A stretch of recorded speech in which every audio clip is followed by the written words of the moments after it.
Hey,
Hello and welcome to the Nomiki Show. I am Nomiki Konst. Again and again, in our history, a trial has sent a message far bigger than the verdict itself. A legal case ended up framing a crucial issue of that moment: colonial oppression, science versus dogma, government abuse of political protest. Now the trial of Donald J. Trump has become such a moment. The prosecutors have told an incredible story of high crimes and misdemeanors by the President of the United States. They have used photos, videos, copies of tweets, and police interviews with the insurrectionists to show how Trump's plot against America began before the election and continued relentlessly right through the sacking of the Capitol. I want to read you something from an editorial from the opinion pages of today's Wall Street Journal, a place whose views I barely ever share or cite. Let's show that. The House impeachment managers this week are laying out a visceral case that the Capitol riot of January 6th was a disgrace for which President Trump bears responsibility. That is the quote. This is not the traditional debate about when free speech becomes reckless or dangerous. Donald Trump did not just yell fire in a crowded theater, although he surely did do that. No, this is something much bigger and something that goes to the heart of our crisis of truth in our country right now. Donald Trump is being tried for telling the classic big lie and then using the powers of his office, our office, the presidency, to try to make that lie come true. The House managers have proven beyond any reasonable doubt that Trump's big lie was the motivation for the attack on the Capitol. These defendants themselves have told you exactly why they were here. You'll see this in the trial. That in the halls of the Capitol, on social media, in news interviews, and in charging documents, they confirm they were following the president's orders. You can see some of the statements on that screen. One who said, Trump wants all able-bodied patriots. Another, that President Trump is calling us to fight. This isn't a joke. Another one, I thought I was following my president. I thought I was following what we were called to do. Our president wants us here. We wait and take orders from the president. He made them believe over many weeks that the election was stolen and they were following his command to take back their country.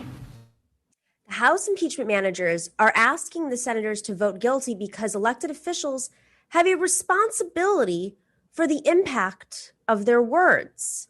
They are asking senators to vote guilty because elected officials should not be able to simply create alternative realities out of alternative facts and then walk away from those consequences. Because of a new administration or a pandemic or an economic crisis, they should not be able to walk away from the consequences. Free speech cannot be a fire and forget missile that destroys our democracy. Now, many of our friends in corporate media are taking this trial literally, but perhaps not as seriously as they should. They are obsessed with the question of whether there will be 67 votes to convict Trump. And that is an important question, of course. And the answer is, well, we don't know, and probably not. 6 Republicans have voted against the president on the question of whether this trial should even be held. How many more might join them now that they've seen the footage and the evidence that was not public? Maybe it would take a few more, but it really does take 11 more. That's a big number. But what I want to say to everyone covering this trial and to all of you watching is that the verdict is not the most important question. And I can prove that just by taking a short walk with you through our history. In 1770, John Adams defended the soldiers who committed the Boston Massacre.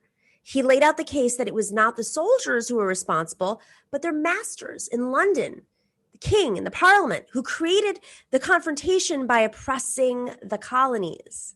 Facts, Adams proclaimed, are stubborn things. Most of the soldiers were acquitted and 2 were convicted on lesser charges.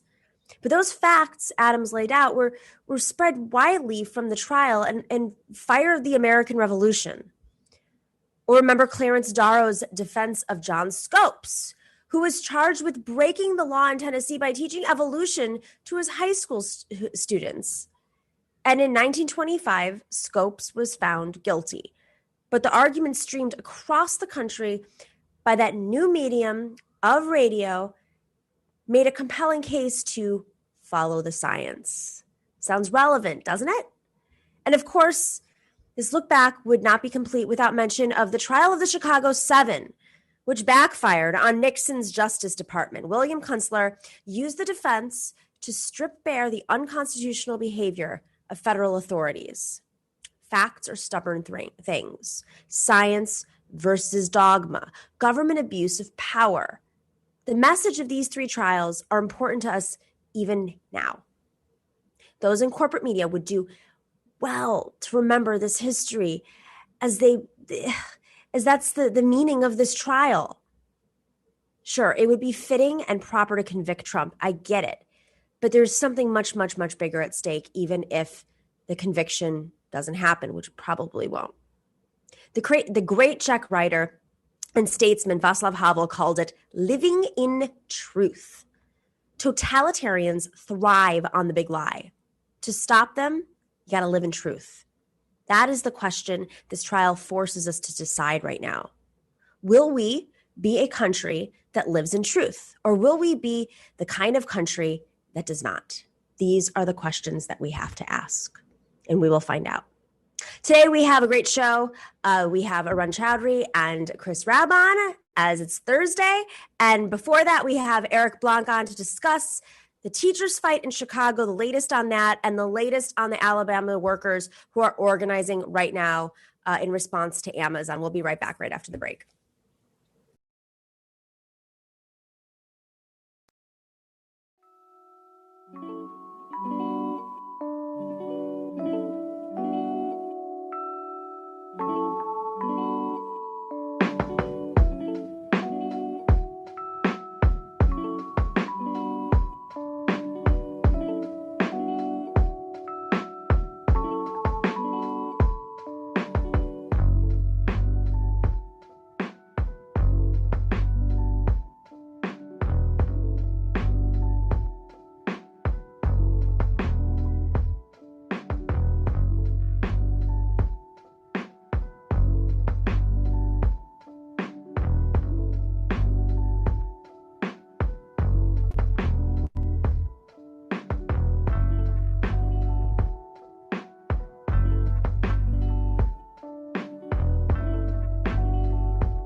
Hello. Hello. Welcome back to the Nomiki Show. We are so excited to have Eric Blanc back live. Here we are. Eric is, of course, he's a writer that often appears in Jacobin, The Nation, The Guardian, and he is the author of Red State Revolt, The Teachers' Strike Wave, and Working Class Politics. He's also a former high school teacher and is studying sociology right now. So, Eric, so much to discuss in organizing right now. What time? Like your eyes just went. Let's start with Amazon. I feel like this is the one people have been watching closely this week.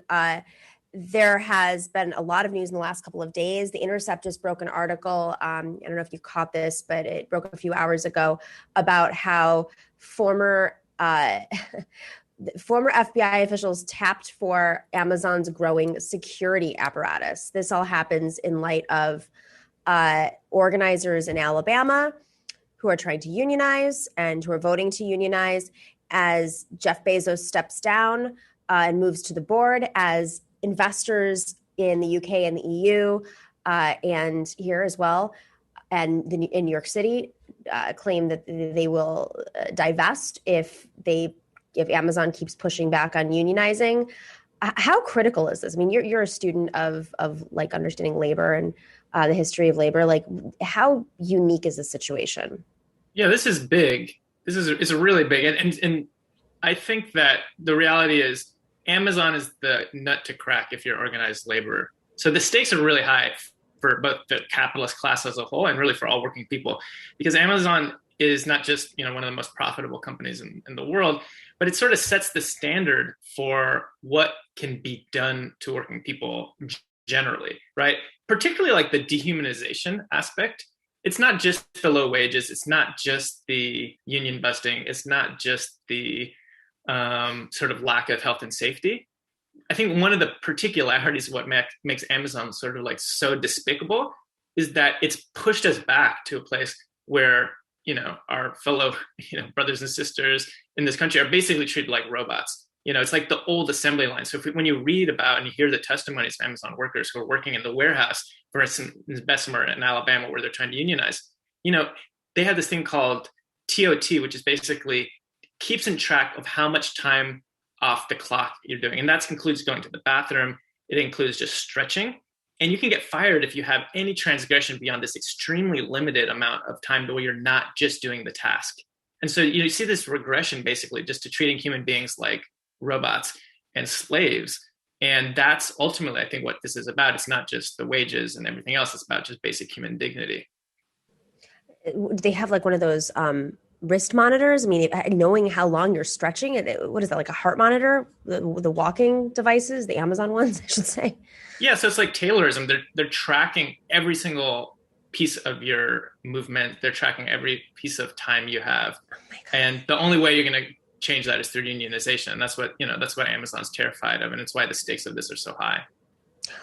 How do you think it got to this point? I mean, Amazon has been around for over 3 decades at this point. Did it always, I mean, it was, back in the day when it started, it was this company that sold books and then moved outward. But like, were the conditions always this rough? Was this always in Jeff Bezos's like ethos? Did he have this, or did it eventually turn into this kind of company as it became a monopoly? Yeah, that's a good question. I think that the reality is that the competition of like the capitalist system in general does push companies in this direction. So it's not just the case that like Bezos is this evil genius or evil, tyrant, however you want to look at it. In some ways that's true, but in some ways the sad reality is this is the structural dynamics of the system we live under, which that pushes the most profitable companies to try to squeeze the most amount of labor they can get out of their employees. And that's in part how they become billionaires, right? That's when Bernie said billionaires shouldn't exist. That was sort of the heart of that argument, is that in order to get a Jeff Bezos, in order to get an Amazon that just had its record-breaking profits in this last quarter, I'm not sure if your listeners saw, had over 120 billion just in the fourth quarter of 2020, right? The way you get that is not just through being smart. I think we can grant that, some of the tech guys are good at coming ideas, but that's not how you make the profits. The profits come by squeezing labor and by exploiting labor. And that's how Amazon got so big. I don't think they would have gotten to this position without resorting to the types of really inhumane labor conditions that they've not just pioneered, but really sort of spread across labor in the country. So one thing I find interesting about Amazon right now is, unlike some of the other companies, that if there are stronger labor laws in a state, they can just move to a right to work state, or they could just go overseas and find cheaper labor. They're sort of forced to operate in the conditions of this country because of, they want to send you your package in an hour in New York. They want to like drop it through a drone. So they have to have these warehouses super close. And you know, the dynamics of New York with labor are much stronger, right? We RWDSU is a large union that they're working with Amazon workers they did it with fighting off the Amazon headquarters in New York 2 years ago, although there are other Amazon facilities. But there are states in the South that don't have these labor laws. And even if they do have the labor laws, you still have Chris Smalls, who had been organizing in New York. So I'm just curious, like, have you noticed different types of organizing in different states based on the labor laws and whether or not unions even exist? Yeah, so the big story here is that the unionization drive is taking place in Alabama, because the big weakness really of the American working class going back centuries now has been the South, which has its roots in, you know, Jim Crow and slavery, but that has never been overcome. And so still to this day, you know, the vast majority of unions are in the so-called blue states. And that allows both our wages, if you live in a blue state, and to get lowered and unions to get weakened, because there's this constant threat of moving to the South. It's not even just Mexico. You know, oftentimes you have factories moving from Mexico to the American South now, because labor conditions are actually even more profitable for companies in the American South. And so until you can organize the South, yeah, there's a whole dynamic of companies moving back. And so until you can organize the South, the labor movement is essentially going to remain anemic at best. So the stakes of the Amazon dynamic are really important, because it's not just Amazon, but it also sets the precedent for potentially starting to significantly organize the South. What you mentioned is really important, that because Amazon, it has what we call like just-in-time production, which means that their whole supply chain really does depend on moving things very quickly. It creates these chokeholds where these warehouses are so strategically important. So Bessemer, where the unionization drive is taking place, has 5,800 workers. So this is massive. This is like, if you imagine the factories of, like, you know, Charles Dickens or something. That's what we're talking about here, is a massive conglomeration of workers in a strategic chokehold, because if those workers shut down work, you're talking about millions of profits lost very quickly. And so because of that, Amazon has to resort to an extremely, extremely harsh anti-union campaign. As far as what they're doing right now, they're texting workers, they're having in-person meetings, they're having, as far as I know, the most amount of TV ads against, in local TV against the union drive ever. And the part of the reason is that they can't really threaten the same types of, you know, moving across seas. They can threaten to move places. You know, they are saying that they can threaten, say, we're going to leave Bessemer, Alabama if you unionize. They can make that threat. So, which is why you can't really just unionize one shop by shop. It does have to be part of a bigger drive. And ultimately, that's why we need a national movement to take on Amazon. So they can't just sort of pick us off one shop at a time. How effective is it looking on the ground right now? I mean, in terms of the union vote? Yeah, it's amazing. I'll say the first thing to say is it's amazing they've gotten this far, right? It's not easy to even get to this point where you can convince the NLRB, which is the federal government's sort of arm for jurisdiction over labor disputes, or unionization drives, to even prove to them that you have enough votes to warrant a vote for unionizing. You have to provide a certain percent, and that has already been reached. I believe it was 30% of workers. And so the reality is we won't know until the vote takes place, because the ballots just went out. And it's just worth saying that Amazon resorted to the same tactics that Trump did, which is to try to discount mail balloting, to say that this is not going to be secure, to force people to vote in person at the company, which obviously is just another way of intimidating workers from voting for a union. That actually got pushed back, so that got defeated, thankfully, which means that the ballots just went out just this week. And the workers have until March 29th to vote.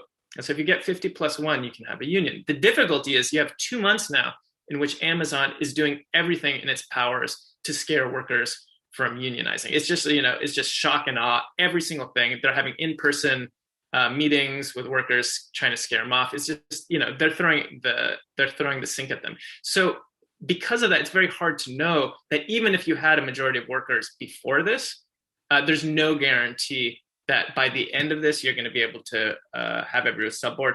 And even if you do, even if you get a majority to vote for union, because of the craziness of American labor law, that doesn't guarantee you actually will get your first contract. The difficulty in American labor law is that even if you vote to unionize, I think a majority of new unions still don't actually even reach a contract because the bosses will just ignore you and try to wait you out. So I think we should be very sober-minded about the stakes that are at play and also the hurdles that the workers have to organize. Yeah. I think if they can win, it's just going to be shot in the arm of all of labor. But precisely because of that, Amazon is really doing everything they can to try to stop them. I have so many questions. So is there the counter campaign? Is it just unions, or are there other folks coming in and assisting the workers and making sure that their message is, I mean, it's so hard to compete with Amazon in any way. They're sending texts out, there's intimidation internally, there's all this stuff. It's expensive. Right. So is there any outside effort or outside help for the workers? It's tricky. I would say that the number one thing that this drive has going for it is that Bessemer is a union town. And so it used to be a steel town. And so a lot of the workers come from union families. And so there is kind of like a precedent, and you can look at places like, West Virginia has a similar thing, where even if you hadn't been on strike before, if your parents had been in a union, you sort of know what the bosses do. You have some sort of like lineage as far as understanding who your enemies are and why organization is important. It's one of the reasons why the union is focusing on Bessemer. Another thing in the union's favor, and this is all to say, these are the main factors going for them in the absence, I think, actually of unfortunately, a broader labor movement push and support, which I wish we'd seen, but I haven't seen that yet. But the other factor they have going for it is that this is an overwhelmingly Black workforce, which is important for various reasons, not least of which is the fact that if you listen to the testimonials of workers, there has been sort of an inspiration factor from a lot of the Black Lives Matter protests not that long ago, just in this summer and since, sort of inspiring workers to say, well, look, if they fought back and won, we can do the same, and kind of just getting a general sense that A, protest works, and that B, we deserve more. And so there's this racial justice component to the fight there that I think is resonating, and it could provide enough for the workers to get over the finish line, even in the absence of a broad union solidarity effort in support of the workers. There's the seeds are planted. So nationally, what's next? I mean, we don't have this broad labor unfortunately, we know the state of labor in this country. So how do we take this or how do workers take the success or loss or whatever and expand it nationally? Right. Well, the first thing is, it's not too late. We have a crucial month and a half, a little bit more, to try to do everything you can to support the workers, and also just take advantage. If you're a listener right now, this is a great time to share what's going on there with your coworkers and to kind of spread the seeds just of the kind of inspiration of what they're doing. To dare to go up against Amazon is, this is kind of a heroic act. And so I think that we should both give our solidarity to the workers in every way possible, even simple stuff like sharing on social media or just looking online for finding different ways that you can show solidarity. But just as important, I think, is using their example to say, look, if they're doing it there, we can do it here. Because you're not going to win just in Alabama. You're not going to win in just one shot. It's ultimately going to require organizing both Amazon nationally and just as being part of a broader labor surge, right? Otherwise, they can pick us off one at a time. So I think that the ultimate power of what's going on with the unionization drive is going to be in its kind of like domino effect possibilities. And so that means that we need to start talking about it as widely as possible, especially if there's threats, and there already, we should expect them, for reprisals against the workers who do vote to unionize, right? Because we need to be prepared not only to support them now, but if they do vote to unionize and there's firings or there's threats to move the plant, all of those things are possibilities. And so the more awareness we can spread across the country right now, both that's going to help them, and I think it's going to ultimately help our organizing efforts as well.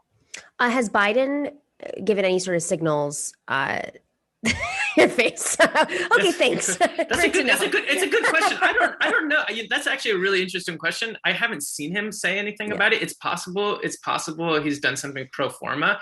I don't think we should discount the possibility that now under pressure, I think under pressure, the Democrats can be forced to do things, and we've seen that already. Right. So I don't think that we should discount the possibility, and Biden should if he hasn't already yet. But I certainly hasn't made a big plank of what he's talking about these days. All right, let's pivot to teachers, where Chicago teachers once again are organizing and pushing back against the mayor. We've covered a little bit on their show before with Kenzo Shibata out of Chicago. So has there been any sort of update in terms of the organizing effort in Chicago? Yeah, well, the big development is the union sent to its members yesterday the proposal, sort of a compromise proposal to return to school. And it was overwhelmingly 2-1 voted on. So actually starting today, some educators, mostly pre-K, are returning. And that is a big development. Basically, the reality is the union did not get everything it wanted as far as providing safe schools for both students and educators. Nobody's saying this is a great deal, but because of their threat to strike and their organizing over these last weeks, they were able to get significant concessions in terms of more vaccinations, in terms of health and safety committees at the schools to ensure safety, and in terms of like triggering criteria for when you would close schools again. So it's, their sense, and I think this is probably right, is this is the most they could get at this moment from an extremely hostile administration locally. And so the organizing continues. Eric, I mean, I just don't understand how in this climate, I just don't get it.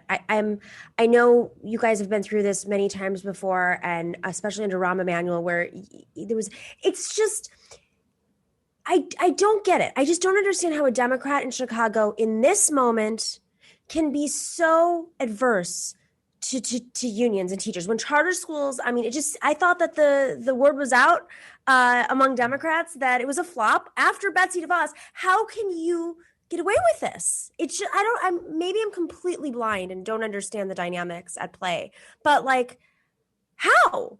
In the court of public opinion, how could you so aggressively be in opposition to teachers? Yeah, it's a good question. I mean, I think that what you sort of hinted at is the sad reality still, which is that up until very recently, actually, this was the norm amongst the Democratic Party establishment. So in some ways, it's not that surprising that there's a lot of corporate Democrats who still will seize sort of any opportunity to try to undermine unions. And this is a particular dynamic with Lori Lightfoot, who's just had it out for CTU, the Chicago Teachers Union, ever since she got in office. They already had a strike against her very early on in her tenure, as mayor. So there's no love lost between the union and Lori Lightfoot. And I think what you're seeing now with politicians like her, who are ultimately really subordinate to the influence of big business, they're seeing an opportunity right now to try to roll back the momentum and legitimacy of the teachers union by pointing to a real problem, which we all acknowledge, which is that we do want schools to be back open. It's extremely hard for working class parents in particular to have students at home. People are at their wits' end. And so if you are an enemy of unions, you're going to see this moment and try to pin that on the teachers union. And that's what you're seeing with Lori Lightfoot, and you're seeing it across the country. The difficulty is that if you don't provide vaccines, and if you don't provide, checks, for instance, monthly stimulus checks so people can stay at home, then there's just no good alternative. You're putting the unions and teachers in an impossible situation. And so that does create some leverage, I think, for, opponents of unions to try to, make it seem like unions are being the opponents of, the needs of working families. I don't think it's working, luckily, because teachers have shown that they're fighting for students. But that's, I think, basically the dynamic why they're doing what they're doing. And what's the public opinion like right now in Chicago? The CTU has, over all of these years, built up very deep roots with the community. And so fortunately, that is still what you see. The overall dynamic still support for the union, but you do see it, you see out there the reality, which is a lot of parents really would rather have their students back in the, in-person classes. It's extremely hard. And I think that the longer this goes on, the more people are just, desperately looking for some sort of resolution. That being said, most parents, even with this new deal, are probably still going to keep their kids at home, both in solidarity, but also just for their own safety, right? This is their safety that is getting put into danger as well, not just of teachers, but students, and spreading it to family members. When they opened they briefly opened earlier this year to try to have the initial Chicago school reopening, the majority of parents kept their kids at home. And we're not by any means out of the pandemic at all right now. So what the line of the Chicago Teachers Union makes sense is they said, look, why not give ourselves a few more weeks to get the vaccines out, to take health safety measures? Why would you push, what is the urgency to push it back, to push this through right now, when you could literally be leading to the deaths of countless educators and parents and students? When's she up for re-election? Yes. Yeah, pretty soon, hopefully. Hopefully a teacher can run against her. Planting the seeds. Eric Blanc, you are so wonderful. Just a great, great summary of everything that's happening in these two. I mean, not everything that's happening in labor, but these two big stories that have been going on for a while. Hope to have you back on soon to give us more updates. Yeah, thanks for all your work. Thank you for all your work, Eric. Okay. We'll be right back with our fantastic panel that's here every Thursday. Representative Rabb from Philadelphia and Arun Chaudhary from Berlin, or wherever he is in the world, because he's always somewhere. So we'll find out where he is. Stay tuned and find out where Arun is. That's the important thing. Stay tuned.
Welcome back to the Nomiki Show.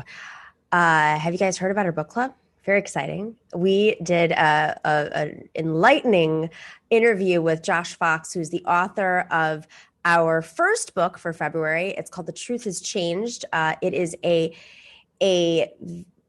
basically it's a book that he wrote that came out of his one-man show that he did all over the country, which came out of his, I guess, last 20 years of his work.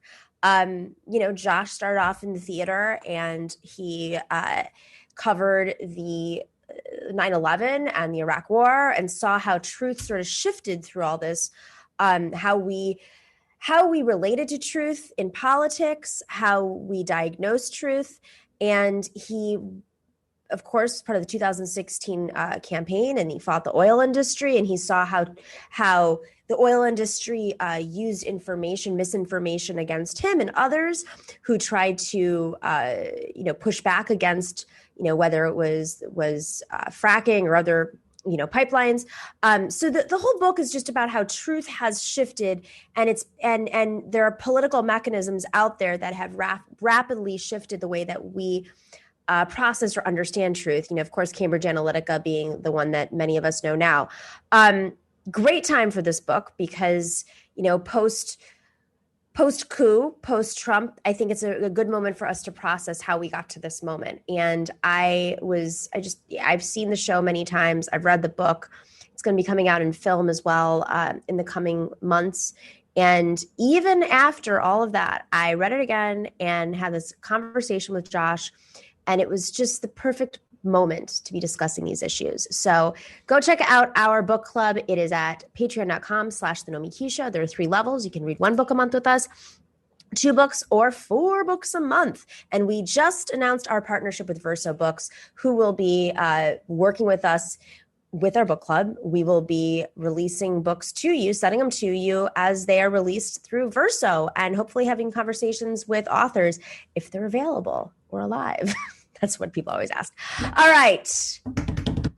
Drum roll, please. We have Arun Chaudhary here, and of course, Rabb, live from Philadelphia. Arun Chaudhary is a political filmmaker. He was the first official White House videographer for President Obama, and he worked as creative director for Bernie Sanders' 2016 campaign. Where is Arun right now? Where are you in Kosovo still? I feel like that's your Kosovo set. Yes. I now know what your house looks like. My kitchen at Kosovo. And Rabb has like a green screen thing happening behind him. Rabb, living the life. Of course, Rabb represents the 200th district of the Pennsylvania House, and that is Northwest Pennsylvania. But you're in Harrisburg right now, right? No, I'm actually in Philly. We have a 4-week. Just kidding. I can't keep track. We have a 4-week. I don't know if you call it recess, but we're not in Harrisburg. And yet another Republican colleague of mine has come down with COVID. Shocker. Is he okay? He just announced today that he has symptoms. You haven't been have you been in close present? Yeah, it's very. I'm not in close contact with any Republican. I do most of my voting electronically when I am there. I'm in my office. I'm hundreds, if not thousands of feet from the closest Republican. I hope I am too, by the way. As far as I know, I am. My job.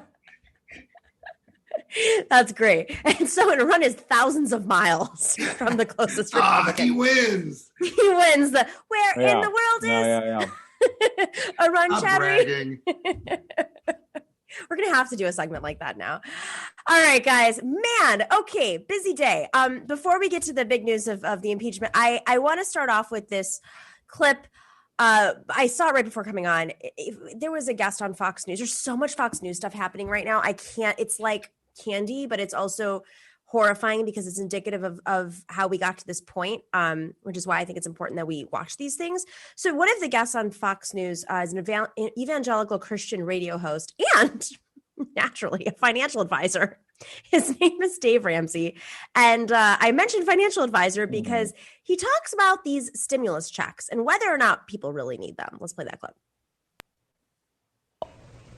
Well, to start with, we need to understand we got $1.7 trillion in student loan debt.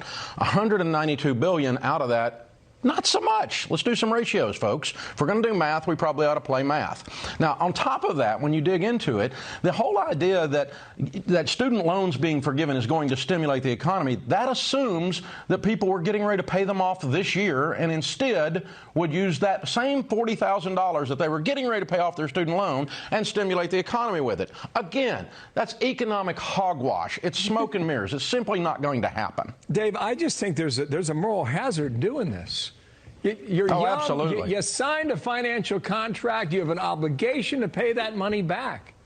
Absolutely. Well, listen, there's some situations where folks are hurting, and this thing has it's gotten completely out of hand. Yeah. I mean, there are people's lives who have been destroyed by this program. Somebody needs some relief somewhere. I'm fine with that. But this has nothing to do with really helping people. This is a political gimme by progressives simply trying to buy votes. And we know that because when you go from $10,000 in forgiveness to $50,000 in forgiveness, the people who benefit are not lower income people.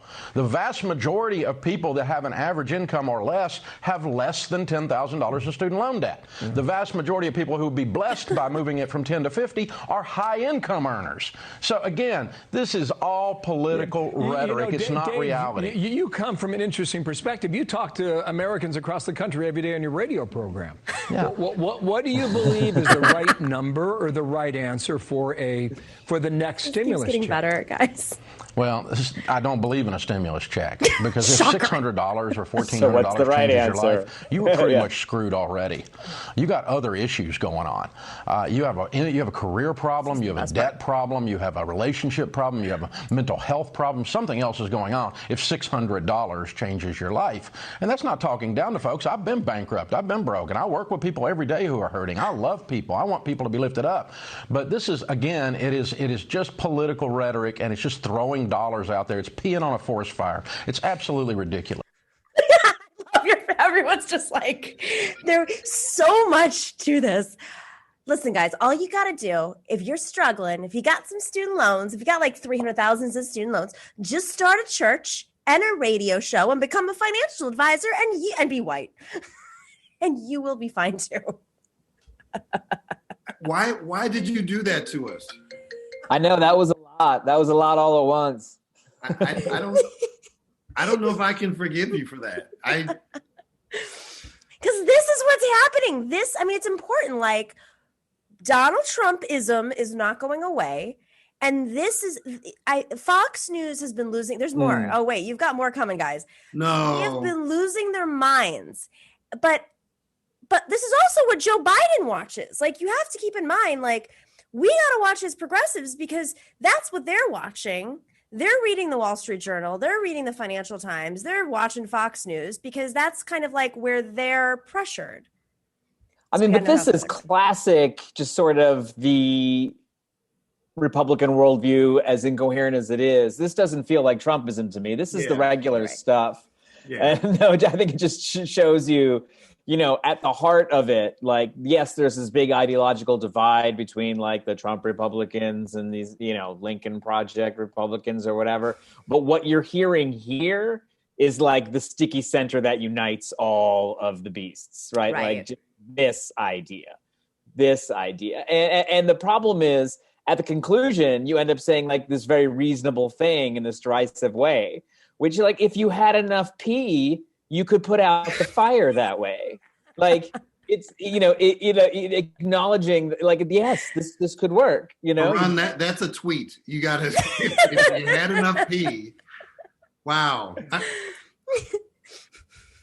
I'm speechless. All right, Rep, you are fighting these guys in the Capitol. I mean, like that's the reality is like these are the people that we are fighting.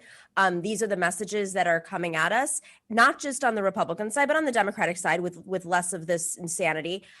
Not Chuck Schumer. I mean, what was interesting about that was he said something about like this is just progressives trying to buy votes.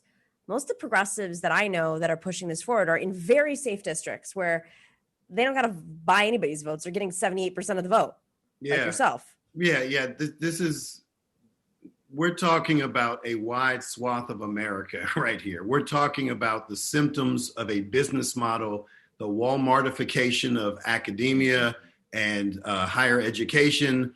And this is not, I mean, this is a big step in the right direction, but it does not solve the systemic issues that allow for the Walmartification of so many sectors. So, you know, this is patently absurd. And I'm sure the polling will reveal that a large majority of folks are like, yeah, I'll do that. I'll take that, irrespective of political ideology.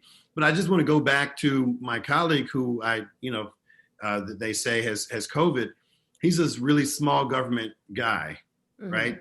Nice guy, but his politics are, all about the smallest government possible, and how government is the root of all evil, yet he has a full-time job in a full-time state legislature. And when he goes home, he has really good health care. Right. We have really good benefits as full-time state lawmakers in Pennsylvania.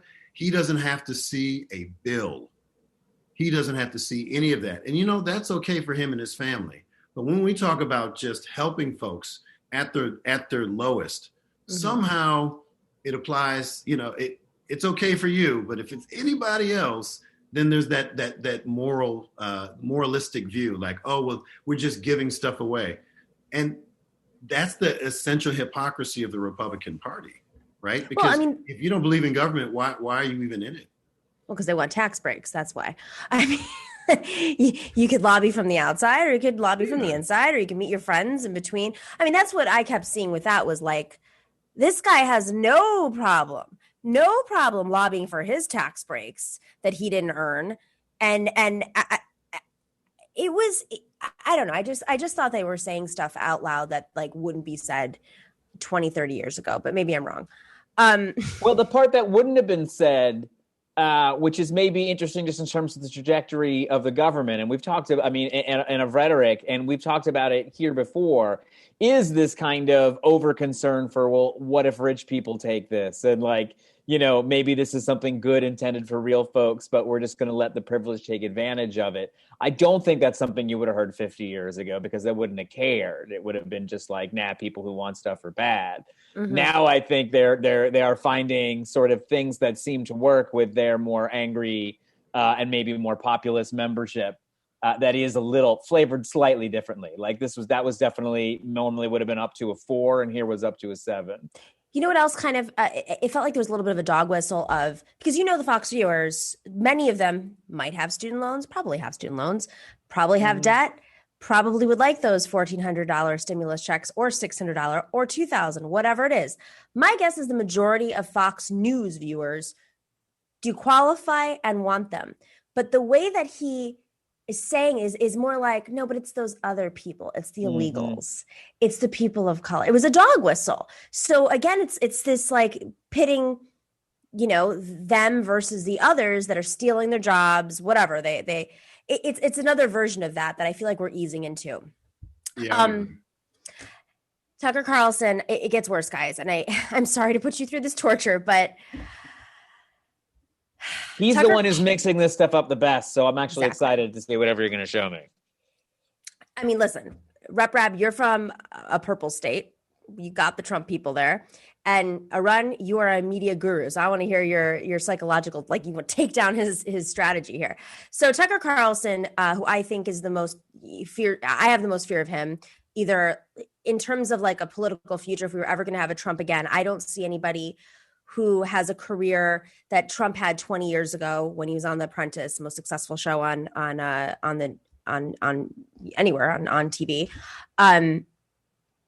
I don't see anybody else who has that kind of following other than Tucker Carlson. Doesn't mean that he's going to run, but if you're going to recreate Trump or keep building on Trump, I only see him as the person being able to do so. So let's play Tucker Carlson's reaction to what's going on right now with the impeachment, but specifically what happened on January 6th with the coup. So what does all of this mean exactly? We're not sure what it means, and we're not going to speculate. We do know for certain that the known facts of what happened on January 6th deviate in very important ways from the story they are now telling us, including the story they told us today in the impeachment hearings. And in many places, the known facts bear no resemblance to the story they're telling. They're just flat out lying. There's no question about that. The question is, why would they lie about this? For an answer, think back to last spring. Beginning on Memorial Day, BLM and their sponsors in corporate America completely changed this country. They changed this country more in 5 months than it had changed in the previous 50 years. How'd they do that? They used the sad death of a man called George Floyd to upend our society. Months later, we learned that the story they told us about George Floyd's death was an utter lie. There was no physical evidence that George Floyd was murdered by a cop. The autopsy showed that George Floyd almost certainly died of a drug overdose, fentanyl. But by that point, facts didn't matter. It was too late. Cities had been destroyed, along with the fabric of this country itself. Scores of people had been killed. Oof.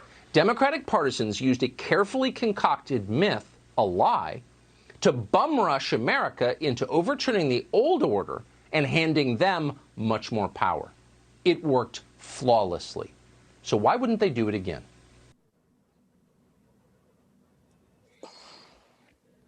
Yeah. So first off, low-hanging fruit. Corporate America, he loves to criticize how many corporations sponsor his show. Let's just start with the easiest stuff here. But Fox News is, in my opinion, they are going into QAnon territory. He is sort of, whatever the limit is, he is in charge of pushing it and creating the new limit. And he's good at it. Very good at it, but blatantly racist. Let's start with you, Rep. Let's just hear your take on how bad it's gotten. This is not a new tactic, is to attack the character of a dead Black person at the hands of white folk. They did that with Michael Brown. They did that with Eric Garner. They try to talk about the criminality or conspiracies associated. They try to say this is a flawed human being, as though somehow flawed human beings deserve to be killed at the hands of cops. This is just pushing the envelope, like you said, to a far to the right. It is despicable, but that is the norm for Tucker Carlson. So I'm not surprised. I'm deeply angered by what I just saw. Not surprised. And Trump has allowed for that type of racism to flourish out in the open, and for a certain subset of white folk to justify that level of vitriol against Black folk and BIPOC folk. And that's, like I said, I think last week or the week before, this is a call to duty for white people to have these conversations and say, shut it down. They shut down Lou Dobbs, but they shut down because they're afraid of their bottom line and being exposed to civil liability. It was not a moral move. It was a self-protective capitalistic move to say we need to make sure that we replace him with someone who's not going to hurt our advertising dollars. But for the folks outside of corporate media, the folks who have family members who think like this, who watch these shows, it's going to be their responsibility. It's not going to be Amanda Gorman. It's not going to be Michelle Obama or Kamala Harris or anybody, the latest Black luminary. It's going to be white people. And I'm waiting to see how that materializes, because in every moment, those communities who are responsible for creating that harm, those people who say, I am not a part of that, I benefit from it, but I don't agree with it, what are we going to do? And that is the inflection point I'm waiting for. And I'm not super optimistic, but I know if any meaningful change is going to happen, it's going to come from within. It's not going to be from Black folks saying, you should do this, you should do that. It's interesting that you mentioned it comes down to the bottom line. I mean, I was thinking as this clip was playing, how crazy is it that I wouldn't expect something like that coming from Bill O'Reilly's mouth. And Bill O'Reilly, I thought, was the worst you could get. And what took Bill O'Reilly out, I mean, he with all due respect, I mean, like he was absolutely dog whistling and he had, but there was like a weird line. I used to do a show a lot. So he kind of like every once in a while you'd to surprise me with, there was a line. And I don't know if it was just that version of the Republican Party or not. I don't know.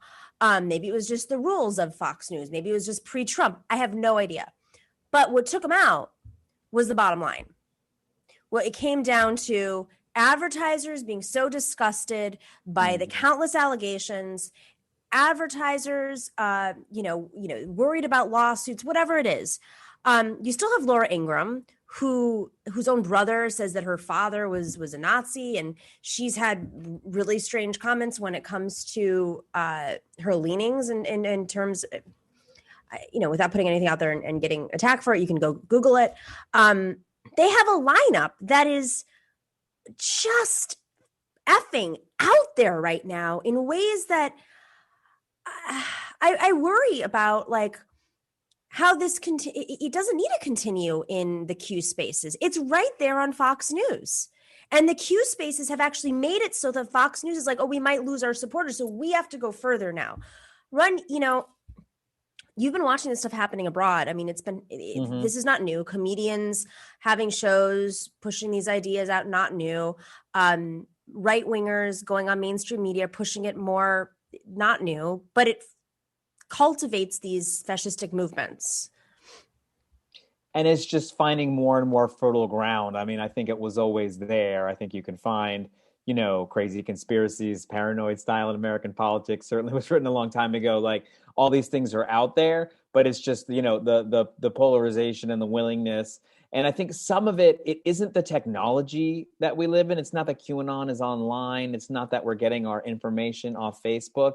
It's that these things going online has somehow infantilized us into thinking that we need to be told what's true and what's not true by an authority, and that we really can't rely on ourselves. And I don't want, this is going to sound like victim blaming. And so, and I don't mean that, because there's no equivalence here.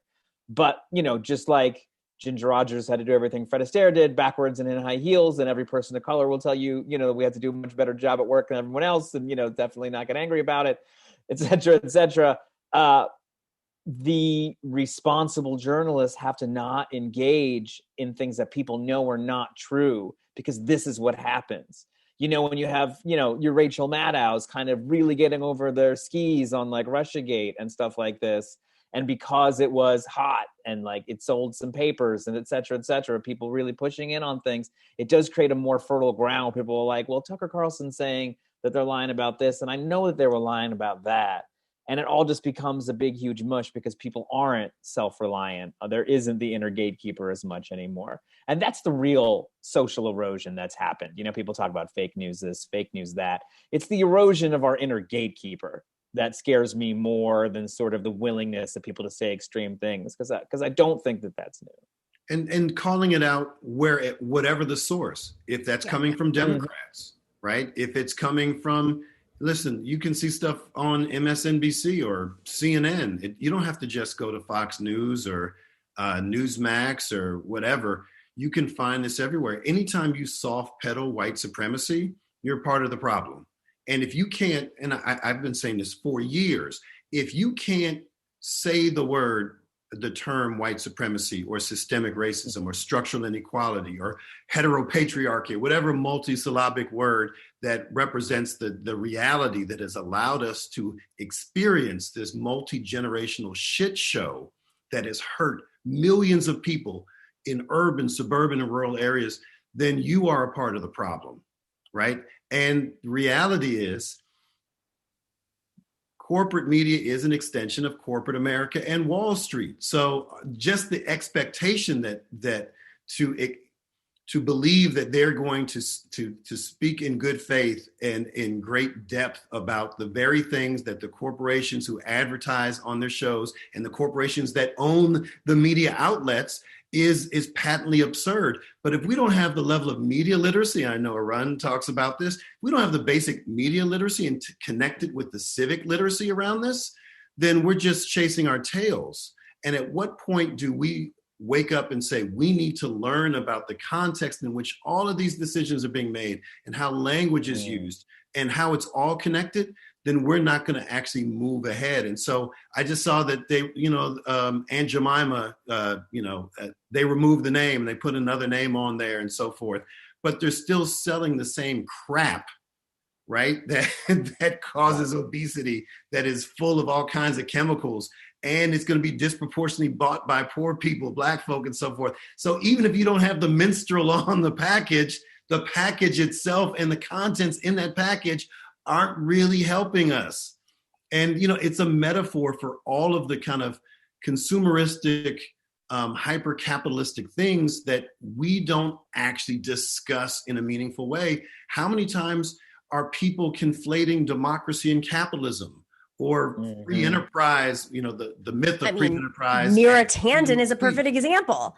Being somebody who, that's all I could think about yesterday after hearings was, this is a woman whose institution was there to represent foreign interests and corporations, and now she is going to be in charge of the budget of the United States. That's not democracy. That's capitalism. Sorry, I didn't mean to cut you off. It's this stuff has been, it's been weighing on my mind a lot, because the reason why I want to put these clips on in this moment is not just to understand how we got there. I mean, Fox News has always been aggressive, but this is a pivotal moment where either Trumpism dies as we're in this impeachment, and it's not going to die. We know that it's white supremacy, but this flavor, or does it continue? Does this fascistic, does the Josh Hawley, Ted Cruz isms, I mean, if they're not held accountable or shamed, where does it go? If the Democrats aren't going to convict, or if they're not going to shame enough, then where does it go? And it really, I mean, we have to understand how we got there. We have to have a better media literacy, but we also, there's some, it's just there's a shift happening in left media. There's a shift happening in right media. There's a shift happening online. There are algorithms that, push out certain, narratives more than others. And I think in spaces like ours, we just want to do the best we can to help inform people about what's happening and why it's happening and where it could potentially go. Well, what is worse than this? Is there something worse than this? And I think about, the Obama administration, when they just ignored Fox News. Mm-hmm. Remember how they just in the beginning, Yeah. They ignored Fox News and birtherism exploded. They just ignored it, and I don't think we can get away with that right now. No, we do it at our own peril. Yeah. Right? We do it at our own peril. Now, I don't think that means that we need to be watching it, as though we're going to hear something new, but we have to understand the patterns and the narratives that they're using, the sources that they use, and how it, we got to figure out how they connect the dots, because that will inform our strategy to deal with this insurgency of essentially white supremacists, right, who are, quietly or otherwise embrace, authoritarianism. That's important. So for those of us who are on the other side of the aisle, we have to demand that we speak and that we lead by example, right? And it's one thing to bash, right wingers. That's easy. Sometimes it's fun, but there's more important internal work that we have to do.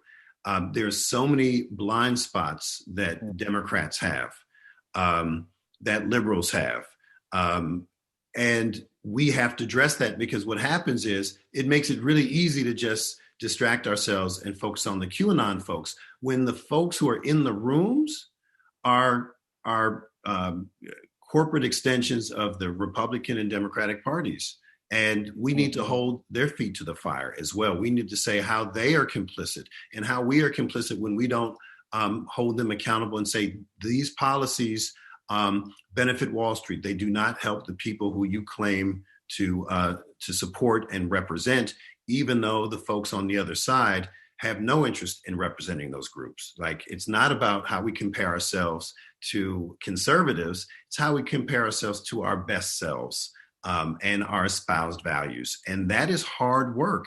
That means that I have to do that as an elected public servant and say, am I walking the talk? We can do that in our personal lives. We can do it as parents, as neighbors, and so forth. Anytime we walk away from that responsibility, we are complicit. And, like I said earlier, white folk have to have these conversations within their own families and communities. Men, hetero, cis men like me have to do the same thing. Public servants, whether we're progressive or corporate or whatever, we have to do the same thing. We can never rest. And that's the thing about democracy, right? You can't sleep on democracy. You can't rest on your laurels, or it will fall into what we're experiencing now, which started off as a very, very fragile democracy. And now it is in tatters. So this is the work we have to do. So we have to start at home. And the one constituency that doesn't get sort of fair shrift, especially from, the more liberal elements of the Democratic Party, the one constituency group is poor people. And I think this sort of conversation around, these folks and conspiracy theories and things tends to take on a very just pejorative against poor people language, and they can hear you say those things, and the idea that somehow there's like poor people breeding ignorance and that is a festering place for these ideas to come in isn't true. Like, racism isn't cheap. People spend a lot of good money making sure that racism permeates deep and that white supremacy was built. It was not built cheap, and it is not cheap to maintain. It just happens to be able to make a hell of a lot of money. So it's worthy investment for some folks. But until we start thinking about that way, it's so easy. It's so cheap and it's so easy. And it's antithetical, I hope, to the bones of the people in the Democratic Party. Just while we're sitting here, Project Veritas has been permanently suspended by Twitter for posting private information. So, some good news. Do you have like one more second? I have some good news I do want to share. I don't want it to be all about the horrible state of the world that we're living in. It's sort of good, I should say. The New York City taxi workers, who being a New Yorker, I adore how the taxi workers have been organizing. They've been shutting down bridges. They get out. I mean, the videos are just so wholesome and beautiful. And Senator Schumer is now standing with them. Let's play that clip real quick. Do we have it? Yep, we do. Senator Chuck Schumer has just released a statement in support of us.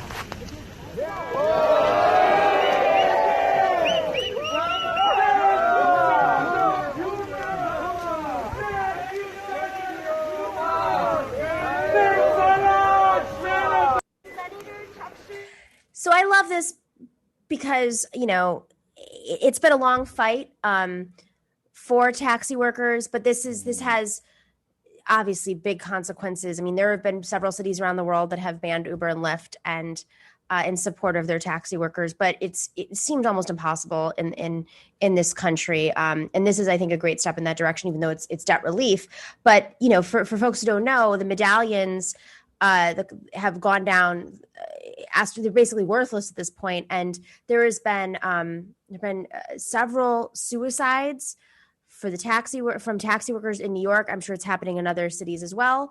And yet I've really not seen the type of support from leadership in New York, a Democratic town, needed. Senator Schumer, the speaker of the majority leader of the Senate is supporting them as of now. And, don't forget the Democratic Party is like cozying up to Uber. I mean, the lead counsel for Uber is Kamala Harris's brother-in-law. So what do you guys think this means for, taxi workers, the fight against Uber, Schumer's relationship with Kamala? I don't know. Yeah, I can't speak to New York specifically, but I can say that, I represent a state where folks can write the largest checks they want to folks like me. And there's a lot of money going around in Harrisburg. And that means that very wealthy corporations like Lyft and Uber give generously, not to me, but give generously to Republicans and Democrats alike. And you better believe that they're buying influence.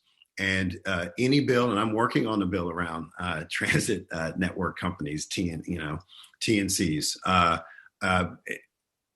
This is a really important issue on so many levels. You talk about worker rights, you talk about public health. Taxi drivers, that's one of the deadliest jobs on the planet. Most do not make a living wage. A lot of them are folks from marginalized communities. And we need to think about the implications about the cars they drive and how it impacts people's health and environment. our infrastructure, all of these things. So it's a really important issue that a lot of people don't think about. But it really, really matters. And it's actually related to a bill I'm about to introduce that is a one fair wage bill. So increasing the minimum wage to $15 and then rising based on cost of living adjustments. But it also abolishes the tipped minimum wage, which is a vestige of slavery. And third, it includes vulnerable communities, vulnerable workers such as incarcerated workers, workers with disabilities who were not included in the original minimum wage bill in the 30s, and third, gig workers, most notably folks who I believe are technically employees of Lyft and Uber and other major corporations who are making a ton of money in the pandemic. And those folks deserve a living wage too. And this is not going to cut along Democratic and Republican lines. This is talking about who are more invested in corporate interests versus the interests of average working people. And it's going to be a very complex and meaningful set of conversations around it.